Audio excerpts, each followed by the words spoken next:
முஸ்லிமுக்காக பாராளுமன்றத்தில் பேசுகிறவன் இருந்தால் எப்படி இந்த அநியாய சட்டம் அமலுக்கு வந்திருக்கிறது? வக்ஃபு சட்ட திருத்தத்தை கொண்டு வந்திருக்கிறார்கள். வக்ஃபு சொத்து யாருடையது? முஸ்லிம்களின் வக்ஃபு சொத்து அரசாங்கம் கொடுத்த சொத்தா, முஸ்லிம்கள் சம்பாதித்து வாங்கிய சொத்தா? வக்ஃபு சொத்துன்னு சொன்னவங்க எல்லாரும் என்ன நினைக்கிறாங்க? அரசாங்கம் உங்களுக்கு ஒதுக்கிய சொத்து. எந்த நாயும் எங்களுக்கு ஒரு சென்ட் கூட ஒதுக்கல. எங்க அப்பா முப்பாட்ட சம்பாதித்த பணம்டாது. எங்க அப்பா எங்க முன்னோர்கள் சம்பாதித்து வாங்கிய நிலங்களை எங்களுக்காக தந்திருக்கிறார்கள். எங்களுக்கு கல்வி சாலைகள் கட்டுவதற்காக, வழிபாட்டு தலம் பள்ளிவாசல் கட்டுவதற்காக.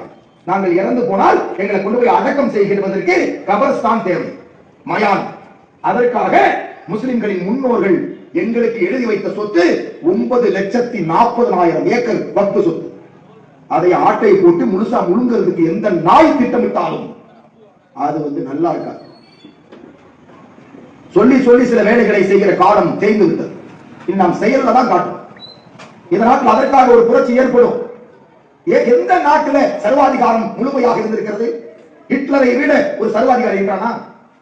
ஹிட்லர் என்னன்னா, வாழ முடியாமல் தற்கொலை செய்து கொண்டு செத்தான். அதை விட கேடுகட்ட நிலைமை முஸ்லிம்கள் மீது கை வைக்கிறவனுக்கு ஏற்படும். அவனுக்காவது தற்கொலை செய்வதற்கு அவகாசம் இருந்தது, உங்களுக்கு அது கூட இருக்காது.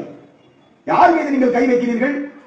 முஸ்லிம்களின் சொத்துக்கள் மீது, முஸ்லிம்களின் உயிர்கள் மீது, அவர்களின் கற்பொழுக்கம் உள்ள பெண்களின் மீது, அவர்களின் உரிமைகள் மீது அடக்குமுறையை கையாளுகிறீர்கள், கொலவரி தாக்குதல் நடத்துகிறீர்கள்.